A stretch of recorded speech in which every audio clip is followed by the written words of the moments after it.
Believe it or not, the future of America is in the past. Looking back at happy days, we can learn why they were so happy, and we can be too. No, it's not because of the reasons the nostalgic MAGA pushers would like you to believe. It's because the American government actually did its job. Let me explain. Happy Days, the joyful, nostalgic TV show, is about a supposedly simpler time in American history, filled with easy problems solved with easy solutions, a time without civil rights, protests, or any of the complications of modern life. It was nostalgia during the time that it aired. People in the 70s looking back at the joy of the 50s with nostalgia for a time without unrest and danger, because it lacked the complex history they had lived through. But was that really what made the 50s so great? Was it really so wonderful because things were calm on a social level? I don't think that's what made the 50s so great. Beneath the sock hops, poodle skirts, and other absurd cliches of the decade was a time when people sought comfort in society after the anarchy of war. To build a society, you have to have a social safety net, including taxes and social programs. The nostalgia of Happy Days is really a desire for a safer,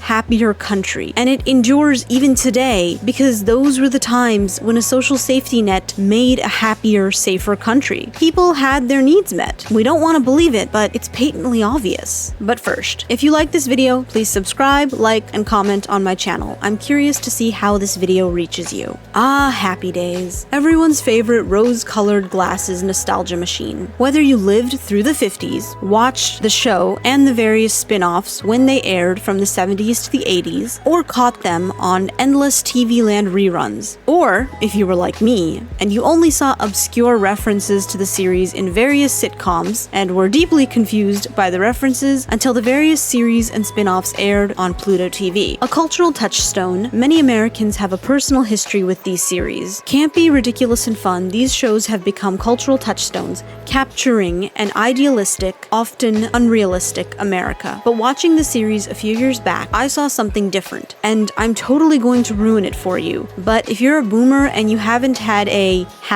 #ruined childhood moment yet, then consider yourself lucky because the rest of us have had nothing but. When I watch Happy Days, obviously I see an idealized version of the 50s. That's clear. But I also see a time that was happy because people wanted to take care of each other. If you go back and watch movies from the 40s and 50s, even into the 60s, people really care about one another. There's this sense that your duty to the world and to society is more important than your own pleasures. And the media of those decades focused on themes like family, friendship, kindness, decency, community, things that make up a society. During this time period, all people had were their communities. There was no internet or fear-mongering news programs. The way that the characters in Happy Days behave towards each other in their community reflects that fact. Happy Days, in my opinion, were happy because they were a time in American history when that sense of community translated to a government-based social safety net. In nostalgia videos on YouTube, when people talk about never having to lock their doors, or having neighborhood parties for every holiday, or being able to get a job with just a high school degree, all of those things were real on Happy Days. It was art informed by life, and whether we like it or not, it's because there was more regulation on business and more taxes on the wealthy. I mean, tell me honestly, it's been a bit since I watched the series all the way through, but how many obscenely wealthy people show up? The show is filled with ordinary folks. The only episode I can think of is the one where the Fonz goes on a date with a rich girl because she wants to mock him for his low status in life, and he ends up humiliating her. A fitting tribute to her deeply classist and un-American behavior. Anyway, there are a lot of specific policies that made up the government-based social safety net of the 1950s, but that's not really the point of this video. Obviously, we had the New Deal programs of the 30s and 40s, which made it into the 50s, and later on the roots of the Great Society policies, which came about in the 60s. But I'm not a historian, and a historian wouldn't be able to make this connection between the policies of the 50s and 60s and the TV show Happy Days. But part of these ideas come from reading Letters from an American, a historian who talks consistently about the liberal consensus and the social safety net that happened in the 50s. Basically, a government that took care of its citizens. It took seriously the responsibility of taking our tax money and doing things with it, because it was everyone's responsibility to care for each other. Wage increases, capping the cost of housing, building housing, regulating business, making healthcare affordable and accessible, taxing the wealthy fixing infrastructure, keeping our food, water, and air clean, running government efficiently. These things have become dirty and awful things in our times, but in the past, it was all commonplace. The battle between public and private interest was still being waged, with the government protecting public interest and business protecting the interest of the wealthy and powerful. Nowadays, it feels like we've lost, because the elite have found a way to make government and public interest feel dirty and broken, rather than reforming our systems and building a better world for the future as people used to do. Many of us have been hoodwinked into making short-term decisions for wealthy people's pocketbooks, rather than building a society for everyone. The social safety net, specifically using the government to build a society, a stable nation that allows comfort and security for all peoples, not just the wealthy, is now seen as communism or far-left propaganda, when just a few decades ago, it was the fundamental tenet of America and the Western world. Today, I just want to talk about why I think Happy Days captures the beauty of a time that had a social safety net, and basically renders the arguments of modern conservatives and MAGA people moot. They like to claim that any sort of regulation, wage increases, taxes, and overall social safety net will send us into an apocalyptic Soviet-style wasteland, even though history completely disagrees with them. It's not just history that disagrees with them, but our very intuitions as a collective consciousness knows better. We saw it work, even though it was all well before our time, given that the bulk of people in the world today would not remember the 50s. But given that facts, figures, and logic have little place in the world today, we're going to discuss feelings instead. The feeling of being in the 50s and the satisfaction of that world. I don't want to bring up specific policies because we could argue in the comments until the cows come home. But the simple fact is that the government was active during the 50s thanks to the efforts of previous administrations to get us out of the Great Depression. It wasn't like modern times where every government action is labeled communism. That word doesn't even mean anything anymore. Liberal policies of taxation and programs to help rebuild the country, like the GI Bill, the Housing Act of 1949, the building of the interstate highway system, and so many other things helped to build a place where even factory workers could own their own homes. The American dream was something people believed in, that regardless of status or background, there could be a car in every garage and a house for everyone if you were willing to work for it.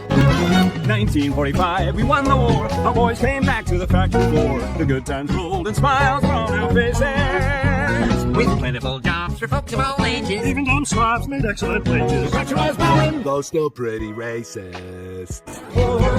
and so it came to pass. With hard work and grit and grass, bit by bit we built Our middle class. A quick side note, I know a lot about history, but because I've been listening to anti-taxation rich capitalist jerks for so many years, I literally can't think of any. I'm convinced in my own mind that someone in the comments will make an uninformed comment and try to topple my argument. I take a while on these videos because I like my arguments to be airtight, but often the universe will send me little gifts like this. Do you understand there's no point ever in making over $40,000 when you'll be taxed 69%? You're working for them.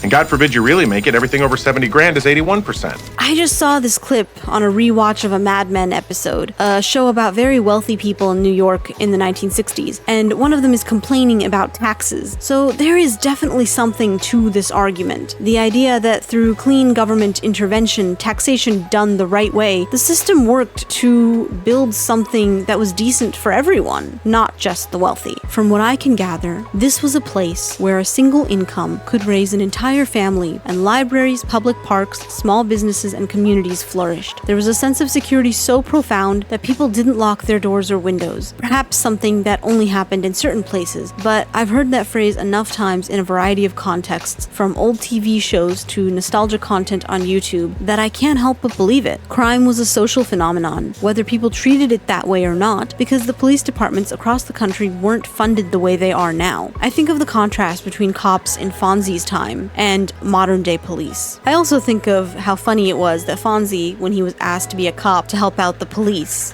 was really against it. Just a thought. We don't talk about it, but the high taxes of the time, specifically on the wealthy, made a better world for the rest of us. In researching the idea for this video, I looked up this infographic because we never learned about tax rates in history class. We never learned about the liberal rhetoric that informed the values of those times and how it created policies that regulated business hardcore. People think it's controversial today to say that billionaires shouldn't exist, but I don't think they existed back then, unless you count Daddy Warbucks and Scrooge McDuck, but they were fictional, and I don't recall a specific dollar figure placed on their wealth. Of course, there were the monster robber barons of the Gilded Age, but the last time they were relevant, so was the handlebar mustache and gas lamps. To my knowledge, and you can correct me if I'm wrong, in the latter half of the 20th century, rich folks weren't all that rich. And hopefully this infographic helps to explain why. Again, this is just on a federal level, but it's difficult not to look at this and see ordinary people who complain about taxes as being either ill-informed or selfish, because even with local and state taxes, I can't imagine our modern taxes coming close to what people paid willingly in the past to see a healthy and happy society. Truly, it wasn't just about paying taxes, but rather about taking responsibility for others, not just oneself, and building a stable and healthy society accordingly. A big part of that was also accountability, an expectation that the fourth estate, journalism, was about exposing corruption and remedying problems. In fact, the main character in Happy Days actually studies journalism, even exposing some minor corruption in his town. But at the end of the day, taxation wasn't some punishment like death. It was a necessary part of building a complete society for a generation that saw unbelievable horror in World War II. It was obvious that all they wanted after the economic strife of the Depression, both world wars, and the instability of the world was a safe society to come home to. And those desires built what we saw in Happy Days. And this is why I think Happy Days was so happy, because everything was taken care of. This was a liberal world, but not liberal in the way that people in 2025 think of it. In our times, liberal has become a dirty word. Anything perceived to be leftist is. But back then, being liberal was about being moral, believing in the values of the Constitution, of democracy, and generally caring for others, which are the informal foundations of being liberal historically. Sure, people were still filled with bigoted ideas from the past, but it wasn't some badge of honor for most people. Security, comfort, ease, and valuing life was important, because after the atrocities of World War II, the loss of life, people valued life as precious, so they prioritized home life. It was a time of comfort, coming home to a mother who was usually cooking in a cozy house. A single income could run a full household with multiple kids. Everything was clean, and hoarding wasn't a common occurrence. Everything from fashion, long skirts, sweaters, cardigans, pastels, to the perfume, which was powdery with soft floral scents, to the makeup, which is minimalist with just a basic winged eyeliner and a red lipstick. It was about looking smart, put together, and clean. The colors were cozy, pastel, or bright. They felt optimistic. It was all about the atomic age and the wonders of technology and the future. And yes, I'm sure there were people who were worried about the Cold War and the nuclear bomb, but that's not how we define the era. College was cheap, enough that you could pay for it while working. Oftentimes, if it was public, it was free. People didn't drive fast. Community events were normalized, whether it was the local lodge, the community church or temple, schools, and it didn't feel like a burden because no one was overstimulated by technology or by constant consumption, so much so that social interactions feel difficult. Meaning in life came from relationships, love of all kinds, not just romantic, but even that was important still. Holidays, weddings, graduations were affordable events, and because you didn't have to worry about them, you could enjoy them. That sense of community was created by a feeling of responsibility and duty to one another, society at large, and the future. As the future mattered, work was done slowly with a focus on quality, value, and doing things as well as possible, which is why looking good, proper, pinned up,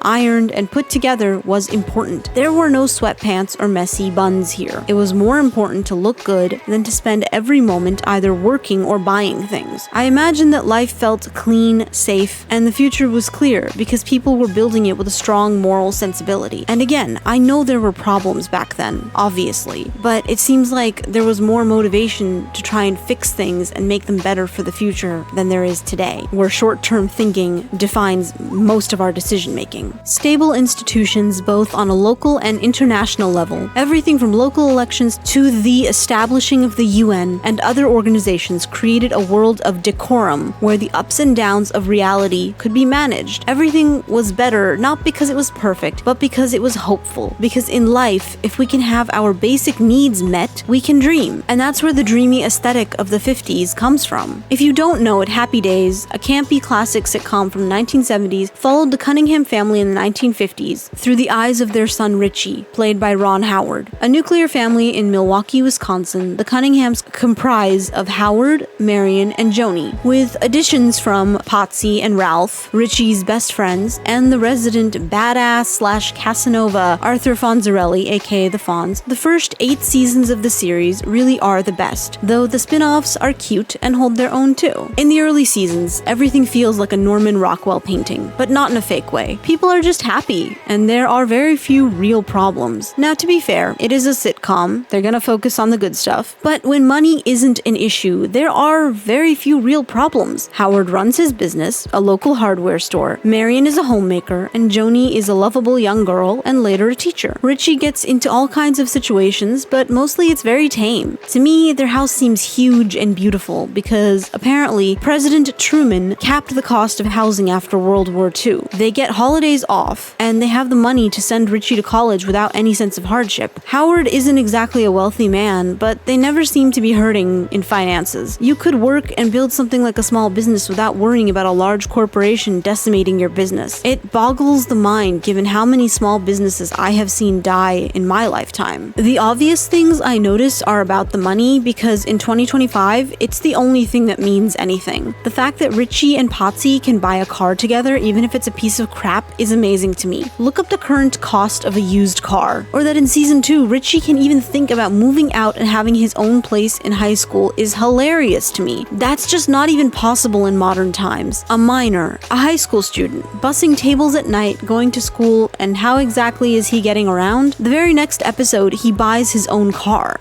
And it's not like he's going through some hardship so he has to move out on his own. It's a choice he makes for his own freedom. It turns out to be stolen, but even stolen cars in modern times are inaccessible. It's more likely you'll run into a used car scam on Facebook than a reasonably priced car at all. The fact that a full family can run on a single income household is insane. Fonzie, as a car mechanic, can afford to have a tonsillectomy. The biggest problem for him isn't medical bills, but the fear of dying in surgery. In fact, none of the medical problems that happen throughout the series, from Richie's motorcycle accident to baby deliveries, surgeries, nothing seems to include financial problems. Nowadays, a working class family can easily be put into major medical debt just for a hospital visit. I don't know any kid who could dream of owning a car or living alone so early in life, or would even feel safe doing so, because freedom is a product of security. And let's be honest, kids who are doing the van life thing these days are doing it because of the absurd cost of rent, not for fun, because it's usually not safe or secure. For Richie, Ralph, and Potsy, living in an apartment isn't scary because they live in a relatively safe town. When Richie moves out for the second time with Ralph and Potsy, the problem isn't rent, it's their obnoxious habits. And even though the place is a dump,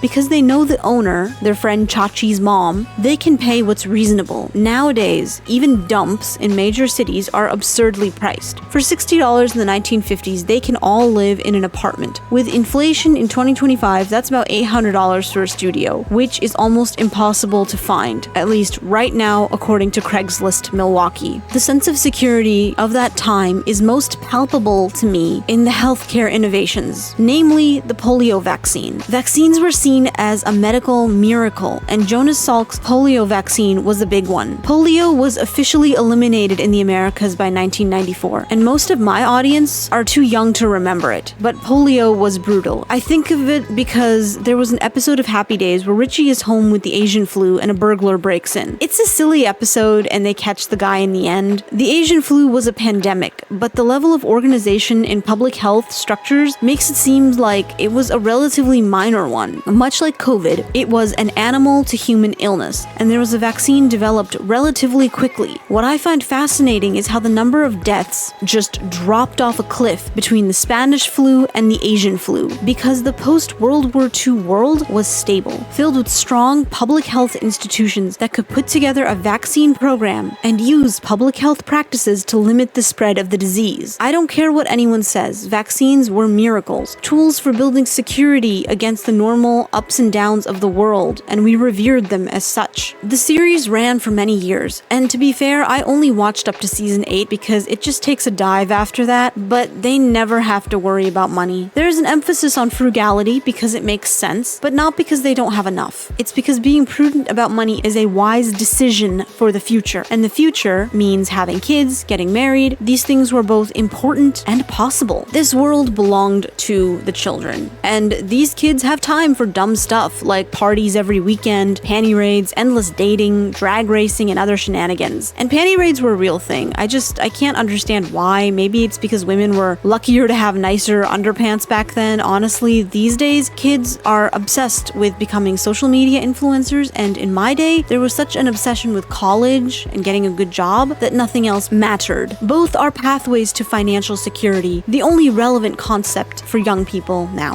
These kids are more free than most I knew growing up, and certainly much more free than kids in modern times. And it wasn't just that they didn't have to worry about money or crime or danger, but they could also get by on less money. More than anything though, there were a lot of third places readily available, places that weren't work or home where you could hang out with your friends for free or cheap and build bonds. There have been a lot of discussions these days about the lack of third places. You can't just hang out somewhere anymore. Back then, a car, a diner, a library, dorms, a makeout spot, friends' houses with rumpus rooms or finished basements were commonplace. The car culture was so big, and that was the first third place. You didn't even have to have a car, but you could go cruising or driving around trying to pick up girls in your friends' cars. You could go drag racing and to drive-ins where the food is roller skated out to you and placed on a tray clipped to the window of the car. This was a thing because the car industry was expanding at the time. Oil was cheap, probably because of some of the stuff we did in Iran in 1950, but also because cars were nicer and people wanted to be in them. They were places to spend time in, not methods for getting from A to B. Cars, plus car insurance, plus people driving with their phones all the time, means that cars are now trash cans. Thanks to the car industry, the driving culture of America is alive, even though cars are not and never will be that cool ever again. Because in the 50s, it wasn't about cars. They were just another expression of the culture of freedom that came from feeling secure. No one was going to mow you down by accident and run off. There was a sense of community back then, and decency. People drove much more slowly because life moved at a slower pace. Driving was about enjoying life, not just getting somewhere as quickly as possible because there's work to be done. Arnold's, the diner/drive-in restaurant owned first by Arnold and then by Al, is a huge hangout spot for all the kids. Through high school and college, Richie and the gang basically live there, with Fonzie even keeping a so-called office in the bathroom. People are up in arms when Arnold threatens to charge a 50-cent minimum. I don't even have a button for cents on my keyboard, I have to type it out. The discussion around third places these days, like Arnold's, is so important because kids don't have that at all anymore, and it's affecting them negatively. Young kids these days live strange lives. They can't go out into the street and just hang out. It's not particularly safe. People have playdates now where the parents and kids all hang out together because it's not safe for the precious commodity that are children to be out alone. Many are obsessed with collecting Stanley cups or makeup, among other things, rather than having friends. They are forced to hang out in parking lots or terrorize people at Sephora where they play with makeup samples, or shoot TikTok videos in public places because there are no third places available anymore. Diners, drive-ins, cafes, cheap restaurants, certainly not ones kids can easily walk to. Kids are becoming nothing but consumers, and this is what they do now. Rather than bonding with friends in safe places, they just buy things. If you see a kid permanently on their phones, don't get mad at them, because social media is the closest thing they have to a community bonding space for friends. And it's not just young people, even those of us who are a bit older choose what are known as parasocial relationships over the challenges of real relationships. A parasocial relationship is a relationship that a subscriber has with an influencer. The influencer doesn't really know them, but they know the influencer, or oftentimes celebrity. It could be Moo Dang, the pygmy hippo that went viral last year, or Taylor Swift, or someone else. And it's all healthy enough in theory until people become obsessive, because it's not a real relationship.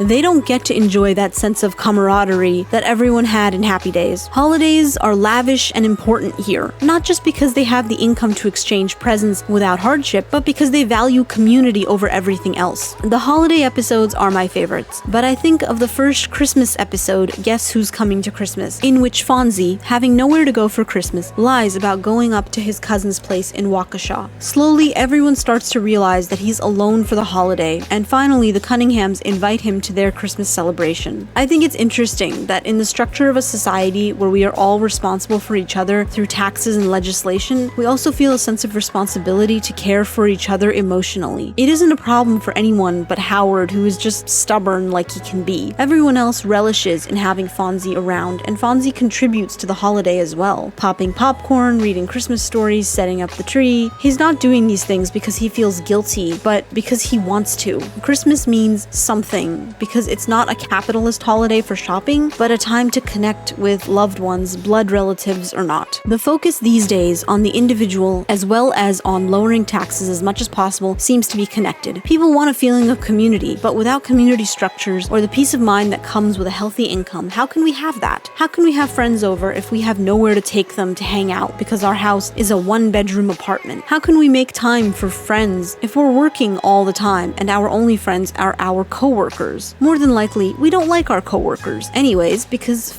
work is a miserable place. The values of this time are also striking. I recognize them as the basic liberal values I grew up with, but I know kids these days aren't growing up with these sensibilities. Richie meets his girlfriends at school and at parties, his future wife at the local library. In fact, Fonzie loves education and the library. He even goes back to school after dropping out to finish his degree. Education is always considered important. When Richie is offered a chance to become a big Hollywood star, Howard is adamant that Richie go to school instead. Fonzie is encouraged to make sure that his cousin Chachi makes it through high school. The whole community structure helps him. Getting to college and being a productive member of society is a big deal, but I'm not sure if kids are given this advice anymore, not just because of the cost of school now, but because of the barrier to decent careers given the rise of AI and the drop-off in wages. Morality, doing the right thing, it seems to be a luxury now, because if you're not taking care of yourself first, you won't have anything.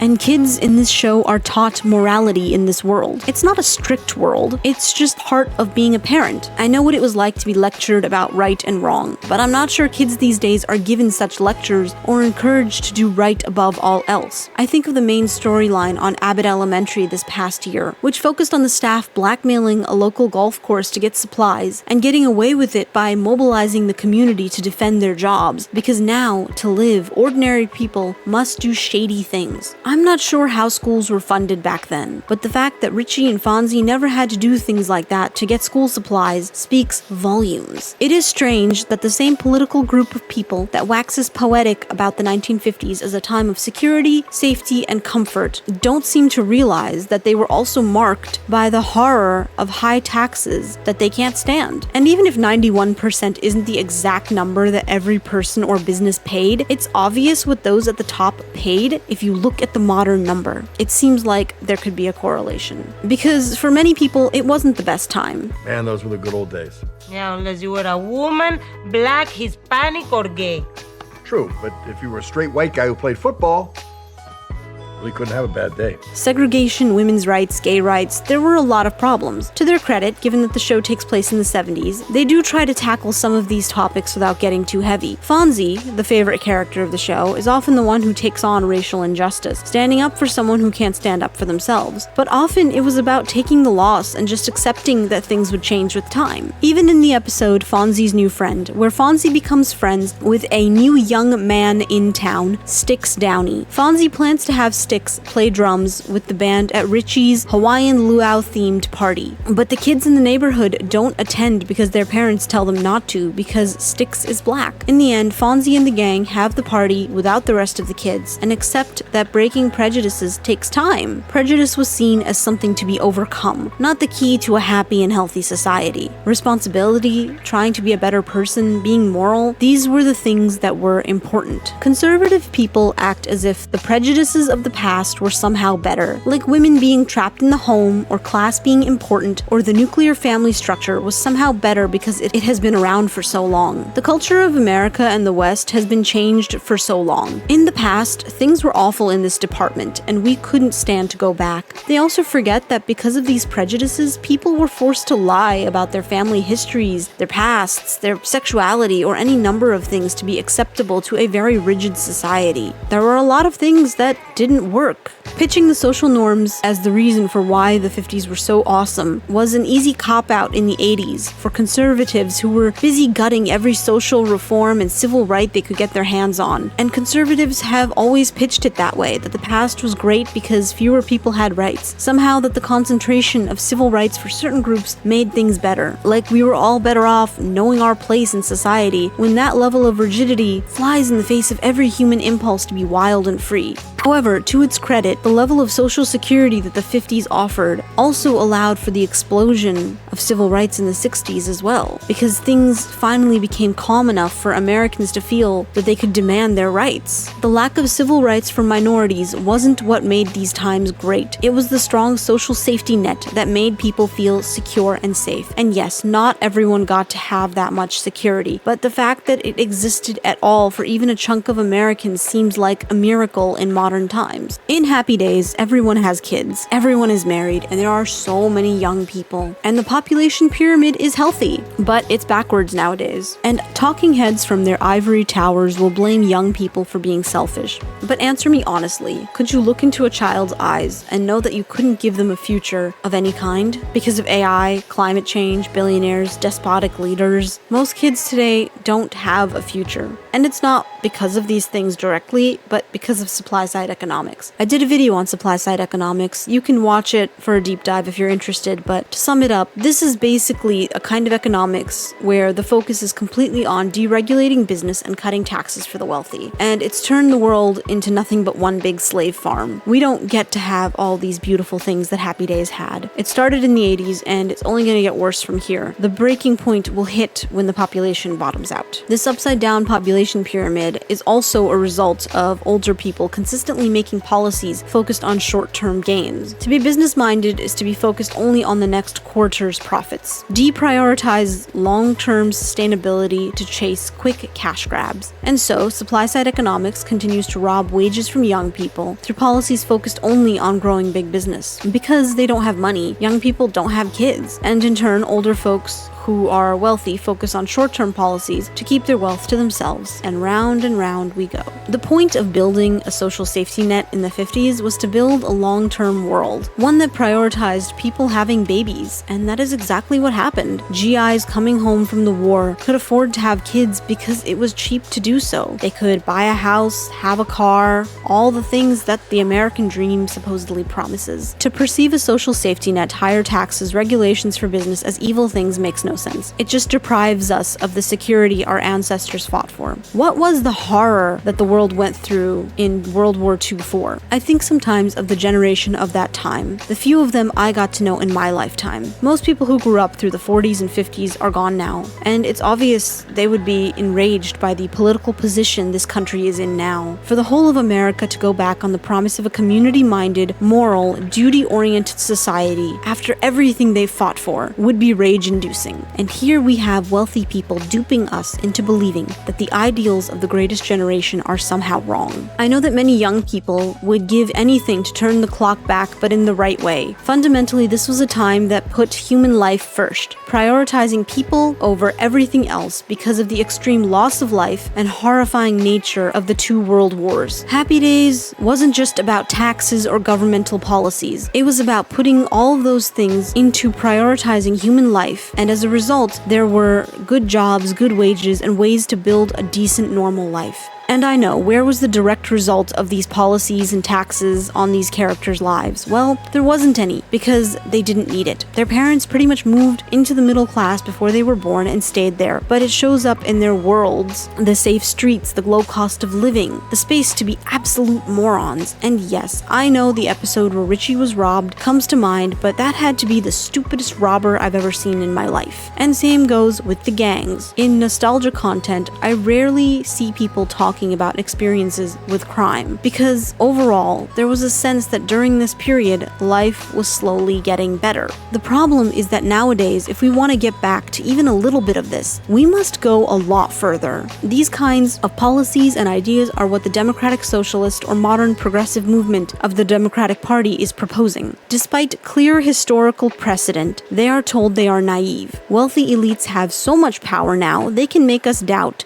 facts, history, and our own intuition. If you ever talk to a conservative about progressive policies, and I do mean policies, not what they hear on Fox News, even they will agree with you. Modern progressive policies are throwbacks to historical liberal ideas. We can see it in everything from the policy platform of someone like Zohran Mamdani to the scavenger hunt he threw this summer. His recent interview with Bernie Sanders was very illuminating. I've linked it below if you're interested. In it, Bernie discusses how he prioritized community in his city as a mayor, and how it benefited everyone. Things from Little League to a teen center and more. It shows how, if we want a world that feels like Happy Days, we have to bring back a society and the sense of community that comes with it. Not that feeling that every group is for themselves in small suburban enclaves or even in cities, but that we are a nation that all wants the same things. People like to act as if the Democratic Socialist movement is so radical, but it really pales in comparison to the actions of politicians in the past. As far as bringing back trends from the past in politics, I would argue that bringing back liberal democracy in its wholesome form is much better than bringing back Nazism or fascism. To raise taxes is to heal the wounds of our broken world and rebuild a sense of community-mindedness. We can have a government that isn't a corrupt piece of crap and a world that feels safe and healthy. We can disperse tax money, the money we put into our government, for all of us wisely, to fund schools, parks, social workers, and counselors, to help with homelessness, and so many other things that prioritize human life. People act as if these were handouts in the past, but I can't understand how offering appropriate funding to a school or a public housing development, things designed to help build a safe society, is somehow a handout. Efficiently distributing collected resources is, in fact, the most fundamental building block of our society. Thank you so much for watching. Are you an original fan of Happy Days? Did you watch it while you were growing up? Or a convert from Pluto TV, like myself? Let me know in the comments, and I'll see you in the next one. Bye!